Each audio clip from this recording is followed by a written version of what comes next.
Une chose principale que je retiens, c'est le leader.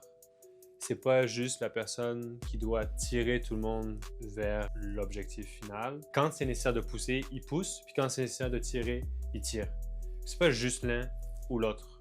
Fait que ça, ce serait la grande différence que j'ai avant-après. Sinon, initialement, j'aurais plus eu tendance à penser que c'est « Ah, je devrais tirer, je devrais être un leader charismatique qui embarque tout le monde naturellement. » Non, quand c'est nécessaire de pousser, pousser, ça va faire que tout le monde, d'un coup, va peut-être avoir la tape nécessaire qu'après, tu vas pouvoir être le leader.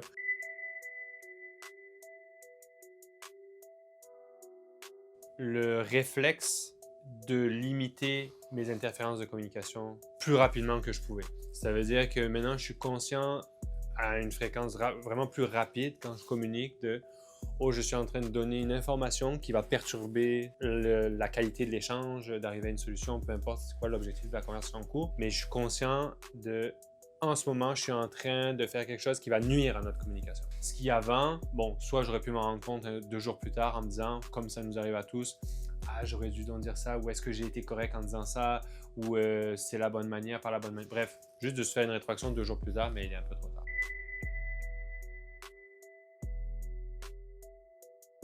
Tu sais, quand tu arrives dans un environnement nouveau, là, soit ça te prend 10 jours pour connecter avec l'équipe, avec une personne en particulier, soit ça te prend une journée.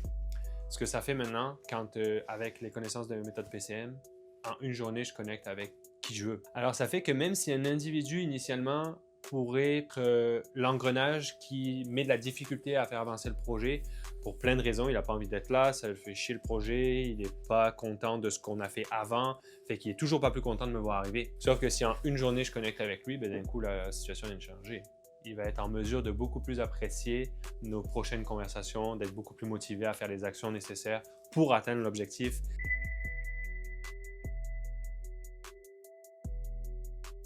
Fais voir les personnes avec qui tu vas devoir collaborer d'une autre manière grâce à la méthode PCM. Et ça fait qu'une personne qui, dans une équipe, aurait la réputation d'être une personne toxique, qui n'est pas collaborative. En connaissant PCM, on se rend compte que cette personne-là, la toxicité qu'elle dégage, elle est perçue toxique due à sa manière de communiquer, due à sa manière de faire les choses, due à sa méthode de fonctionnement qui ne fit pas avec les autres. Mais rapidement, avec la méthode PCM, on s'aperçoit que souvent, c'est pas lui qui est toxique et qui a envie d'être toxique. C'est sa manière de communiquer qui ne correspond pas à celle des autres dans l'environnement. Et donc, l'exemple très concret, c'est que moi, j'arrive dans une entreprise où je vois une personne qui a la réputation d'être toxique, et souvent, je m'entends très bien avec elle.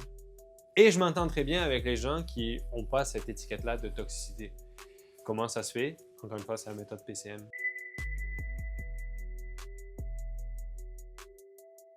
La manière dont maintenant j'aborde une décision avec beaucoup plus de légèreté et de simplicité, et donc je prends plus de décisions parce que j'ai moins peur de les prendre, les décisions. Quand on a une décision, on a toujours l'impression qu'on est bloqué entre 50 options, puis que là, ça va être la décision la plus difficile de toute notre vie à chaque décision. Mais on prend 100 décisions par jour ou je ne sais pas combien. Fait que en fait, c'est pas vrai que ça va être la décision la plus compliquée de ta vie. C'est les propres blocages qu'on a face à ce choix-là. Puis PCM m'a aidé à comprendre moi, précisément, c'était quoi le genre de blocage que j'avais tendance à m'inventer pour prendre ces décisions-là. Fait que tout simplement, tu en élimines au plus que tu peux de blocages, puis du coup, tu prends plus de décisions.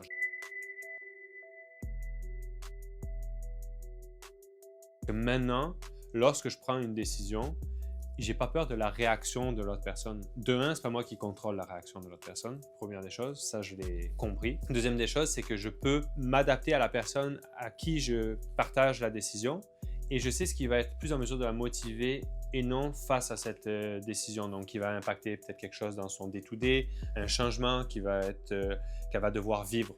Cette réactance-là au changement, je suis en mesure de le diminuer de beaucoup. Donc forcément, ça me fait moins peur d'aborder ce genre de sujet